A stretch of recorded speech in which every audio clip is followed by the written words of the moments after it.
1.5 million new cases worldwide every day, a third of those in the U.S. Kelsey Kernstein, the record numbers the nation, of course, are reporting now. It's really putting a lot of pressure on hospitals. Well, Adrienne, we saw this at the beginning of the pandemic when governors issued stay-at-home orders. This was in their efforts to keep it from overwhelming the healthcare system.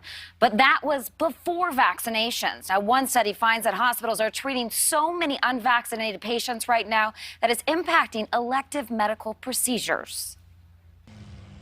Advocate Aurora Health is one of the top-rated medical systems in the Midwest. But the full range of care there and elsewhere is being cut back because of COVID. With bed space filling up fast, elective surgeries are now on hold. Beds are very tight and wait times are long. And really significantly, our team members are under, I think, a lot of stress right now. According to the Department of Health and Human Services, 77% of the nation's ICU beds are now in use. 1 out of every 4 patients in those beds has COVID-19. But in some cities, like Chicago, hospitals are now at 90% capacity. And with new cases now at record levels, government leaders fear space will run out. I fear the climb will continue as the virus incubates in those who were exposed at the end of December. The results of a new study out of Britain show Omicron, the now dominant variant, carries a lower likelihood of being hospitalized compared to the Delta variant. And most of the patients have one thing in common. They're either unvaccinated or under-vaccinated.